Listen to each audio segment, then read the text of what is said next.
Hello friends, అందరికీ నమస్తే అండి. Welcome to my channel. CM Chandrababu Naidu గారు అదిరిపోయి గుడ్ న్యూస్ అయితే చెప్పారు. 4 పథకాలకు సంబంధించి అఫీషియల్ డేట్స్ అయితే కన్ఫర్మ్ చేయడం జరిగింది. ఈ వీడియోలో నేను మీకు ఈ ఏప్రిల్ నెలలో అమలు చేయబోతున్నటువంటి పథకాలకు సంబంధించిన పూర్తి వివరాలు తెలియజేస్తాను. అలానే ఈరోజు వివిధ న్యూస్ పేపర్లో పబ్లిష్ అయినటువంటి ఆర్టికల్స్లో ఈ యొక్క అప్డేట్స్ అయితే రావడం జరిగింది. సో ఈ యొక్క ఇన్ఫర్మేషన్ బేస్ చేసుకుని అయితే నేను మీకు ఈ ఇన్ఫర్మేషన్ అనేది షేర్ చేస్తున్నాను అనమాట. సో రాష్ట్ర ప్రభుత్వము కొత్త రేషన్ కార్డులకు సంబంధించి కూడా రూపురేఖలు ఏ విధంగా ఉంటాయి అని చెప్పి నిన్నటి రోజున ప్రెస్ మీట్లో మంత్రి నాదెండ్ల మనోహర్ గారు అయితే తెలియజేశారనమాట. అలానే ఈ యొక్క తల్లికి వందనం పథకము, అన్నదాత సుఖీభావ పథకానికి సంబంధించిన డేట్స్ కూడా కన్ఫర్మ్ చేయడం జరిగిందనమాట. ఇలా ఫ్రీ గ్యాస్ సిలిండర్కి సంబంధించి రెండో విడత అనేది మొదలై ఉంది కదా. సో దీనికి సంబంధించి కూడా కొన్ని అప్డేట్స్ అయితే వచ్చాయి. సో ఈ విధంగా అన్ని పథకాలకు సంబంధించిన అప్డేట్స్ అయితే వస్తూ ఉన్నాయి. ఇవన్నీ కూడా మీరు మిస్ అవ్వకూడదు అనుకుంటే ఇప్పుడే మన ఛానల్ని సబ్స్క్రైబ్ చేసుకొని రెగ్యులర్గా ఫాలో అవుతుండండి. అలానే ఫ్రెండ్స్, శ్రీ పోలేరమ్మ తల్లి దివ్యమైన ఆశీస్సులతో జాతకం చెప్పబడును. మీరు మీ యొక్క సమస్యలతో బాధపడుతూ కనుక ఉన్నట్లయితే, ముఖ్యంగా వ్యాపార అభివృద్ధి, ఉద్యోగ సమస్యలు, ప్రేమ పెళ్లి సమస్యలు, ఆరోగ్య సమస్యలు, కుటుంబం సమస్యలు, వివాహం జరగకపోవడం, సంతానం కలగకపోవడం, ఇలా ఎలాంటి సమస్యలతో అయినా బాధపడుతూ ఉన్నట్లయితే, ముఖ్యంగా మీ జాతకం ఏ విధంగా ఉంది అని మీరు తెలుసుకోవాలనుకుంటే స్క్రీన్ మీద కనిపిస్తున్నటువంటి ఈ నెంబర్కి ఇప్పుడే కాల్ చేయండి. కాల్ చేయాల్సినటువంటి నెంబర్ 9000556240. సో గురూజీ సీతారామరాజు గారు మీ యొక్క జాతక రీత్యా ఏమి ఉంది, సమస్యలు ఏమన్నా అన్నిటికి సంబంధించిన పరిష్కార మార్గాన్ని తెలియజేస్తారనమాట. ఇప్పుడే కాల్ చేయండి. నమ్మకంతో కాల్ చేసినటువంటి వాళ్ళకి తగిన పరిష్కార మార్గం అనేది దొరుకుతుంది. సో ఫ్రెండ్స్, ఇక ముఖ్యంగా ఇక్కడ ముందుగా అయితే రేషన్ కార్డులకు సంబంధించి నిన్నటి రోజున జరిగినటువంటి ప్రెస్ మీట్లో నాదెండ్ల మనోహర్ గారు ఏమేమి చెప్పారనేది ఫస్ట్ అయితే మనం ఈ వీడియో ద్వారా అయితే చూద్దాం. సో ఫస్ట్ అప్డేట్ అదే చెప్తాను రేషన్ కార్డులకు సంబంధించి, ఓకేనా. సో రేషన్ కార్డులకు సంబంధించి ముఖ్యంగా ఇక నుంచి రేషన్ కార్డులు అనేటివి స్మార్ట్ రేషన్ కార్డులుగా అయితే రాబోతున్నాయని చెప్పి చెప్తున్నారనమాట. సో ఏటీఎం కార్డ్ సైజులో మే నుంచి మంజూరు చేస్తారండి. క్యూఆర్ కోడ్తో వంటి భద్రతా ఫీచర్లు అయితే ఉంటాయి. కుటుంబ సభ్యుల జోడింపు, తొలగింపు, స్ప్లిట్ కార్డుల ఆప్షన్లకు అవకాశము. వచ్చే విద్యా సంవత్సరం నుంచి పాఠశాలలు, హాస్టళ్లకు సన్నబియ్యం అయితే పంపిణీ చేస్తామని చెప్పి పౌర సరఫరాల శాఖ మంత్రి నాదెండ్ల మనోహర్ గారు అయితే తెలియజేశారనమాట.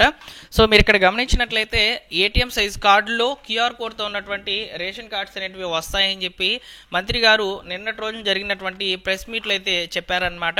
సో అదేవిధంగా పాఠశాలలకు ఈ యొక్క సన్నబియ్యం పంపిణీ అయితే చేస్తామని చెప్పి చెప్తున్నారు. వచ్చే విద్యా సంవత్సరం అంటే జూన్ నుంచి అయితే సన్నబియ్యం అయితే పంపిణీ చేస్తామని చెప్పి చెప్పడం జరిగింది. అదేవిధంగా ఆయన ఈ యొక్క రేషన్ కార్డుకి సంబంధించి చూపిస్తున్నారు. మీరు ఇక్కడ గమనించవచ్చు రేషన్ కార్డు అనేది ఏ విధంగా ఉంటుందని చెప్పి చూపించడం జరుగుతుంది. ఇక్కడ మీరు చూసుకున్నట్లయితే ఆయన చేతిలోనే ఉందన్నమాట రేషన్ కార్డు, స్మార్ట్ రేషన్ కార్డుగా ఏ విధంగా ఉంటుందని ఎగ్జాంపుల్కి.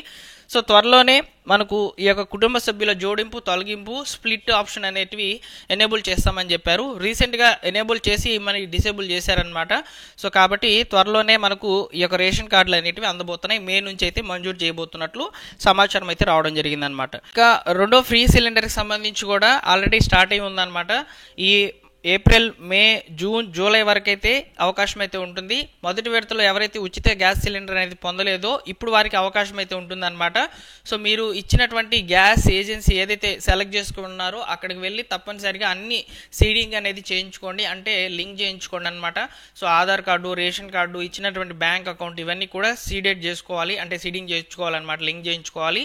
అప్పుడు మీకు రెండో విడతకు సంబంధించిన అమౌంట్ అనేది పడడం జరుగుతుంది అనమాట. ఈ నెలలో బుక్ చేసుకున్నటువంటి వాళ్ళకైతే అమౌంట్ అనేది పడుతుందని చెప్తున్నారనమాట. నెక్స్ట్ చూడండి, మెగా డిఎస్సి అయితే వచ్చేస్తుంది. ఈ నెలలోని నోటిఫికేషన్ అయితే విడుదల చేస్తామని చెప్తున్నారనమాట. సో రాష్ట్ర వ్యాప్తంగా ఉన్నటువంటి నిరుద్యోగులకు, ముఖ్యంగా మెగా డిఎస్సి కోసం ఎదురు చూస్తున్నటువంటి వారందరికీ కూడా ఇది ఒక మంచి గుడ్ న్యూస్గా అయితే చెప్పవచ్చు.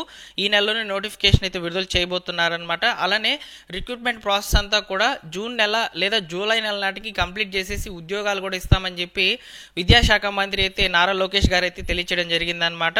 సో జూన్లోగా కొత్త టీచర్లు వస్తారని చెప్తున్నారు. వచ్చే నెలలో తల్లికి వందనం స్కీమ్ అయితే అమలు కాబోతుందని కూడా చెప్తున్నారండి. విద్యార్థులకు సంబంధించి ఈ స్కీమ్ అనమాట. సో గతంలో అమ్మఒడి పథకం అయితే మనం చూసాము. ఇప్పుడు తల్లికి వందనం పథకం కింద అయితే 15,000 రూపాయలు ఎలాంటి కట్ ఆఫ్స్ లేకుండా ఇంట్లో ఎంతమంది ఉంటే అంతమంది పిల్లలకైతే ఇస్తామని చెప్పి చెప్తున్నారు నారా లోకేష్ గారు అయితే. సో ఈ యొక్క స్కీమ్ అనేది రేపటి నెలలో అయితే అప్లికేషన్స్ అనేటివి స్టార్ట్ అయ్యేందుకు అవకాశం అయితే ఉంది.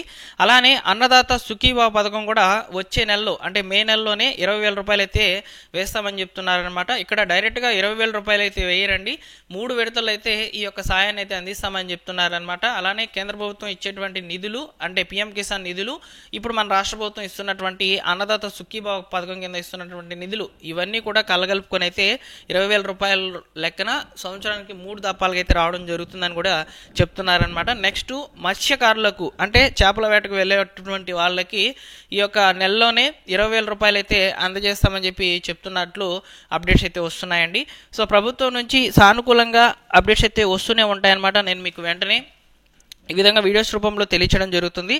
ప్రస్తుతానికి ఈ యొక్క స్కీమ్స్కి సంబంధించిన పూర్తి వివరాలు మీకు నేను తెలియజేశాను. సో 1 by 1గా ముందు రోజుల్లో ఈ రేషన్ కార్డులకు సంబంధించి కానివ్వండి, అలానే ఈ నెలలోనే కొత్త పింఛన్లు అనేవి స్టార్ట్ కాబోతున్నాయి, స్పౌస్ పెన్షన్స్ అంటారు వాటిని. సో ఆ స్పౌస్ పెన్షన్కి సంబంధించి అప్లికేషన్ ప్రాసెస్ ఏ విధంగా ఉంటుంది అనేది కూడా నేను మీకు సపరేట్గా అయితే వీడియో చేయడం జరుగుతుందన్నమాట. సో మన ఛానల్ని సబ్స్క్రైబ్ చేసుకోవడం ద్వారా లేటెస్ట్గా వచ్చేటువంటి అప్డేట్స్ అన్నింటినీ కూడా డైలీ కూడా నేను మీకు అందజేయడం జరుగుతుందండి. సో ప్రతిరోజు కూడా వచ్చేటువంటి అప్డేట్స్ అనేవి ఉంటాయన్నమాట మన ఛానల్లో. సో ఒకసారి చూడండి, ఏప్రిల్ 3 తర్వాత అల్పపీడనం అని చెప్తున్నారు. రేపటి రోజున విస్తారంగా వర్షాలు ఏపీలో రాయలసీమ వైపుగా పడతాయని చెప్పి చెప్తున్నారనమాట. ఎండలతో అల్లాడుతున్నటువంటి ప్రజలకు వాతావరణ నిపుణులు శుభవార్త అయితే చెప్పారని చెప్పవచ్చు. ఏప్రిల్ 3న బంగాళాఖాతంలో అల్పపీడనం ఏర్పడే అవకాశం అయితే ఉంటుందని చెప్తున్నారు. ఇది వాయుగుండంగా మారి దక్షిణ కోస్తా ఉత్తర తమిళనాడు తీరాల వైపు పయనించవచ్చని భావిస్తున్నారనమాట. దీని ప్రభావం గురించి ఖచ్చితంగా చెప్పలేమని, అయితే రాష్ట్ర వ్యాప్తంగా సోమ మంగళ బుధ గురువారాల్లో సహా వర్షాలు విస్తారంగా పడేందుకు అవకాశం అయితే ఉంటుందని వాతావరణ శాఖ అయితే చెప్తుంది. సో వానలు కూడా వస్తున్నాయి, అలానే ఈ యొక్క ప్రభుత్వ పథకాలకు సంబంధించిన అప్డేట్స్ కూడా వస్తున్నాయి. ఈ రెండింటినీ కూడా నేను మీకు కవర్ చేసి వీడియోస్ రూపంలో అయితే అందించడం జరుగుతుంది. సో మీరు మిస్ అవ్వకూడదు అనుకుంటే ఇప్పుడే మన ఛానల్ సబ్స్క్రైబ్ చేసుకోండి ఫ్రెండ్స్. అలానే మీకు ఏ పథకానికి సంబంధించిన అప్డేట్స్ కావాలో మీరు నన్ను తప్పనిసరిగా కామెంట్ సెక్షన్లో అయితే అడగండి. మీకు ఖచ్చితంగా అయితే వీడియో అనేది రికార్డ్ చేసి అప్లోడ్ అయితే చేయడం జరుగుతుంది అనమాట. సో ఇవ్వండి ఫైనల్గా వచ్చినటువంటి అప్డేట్స్.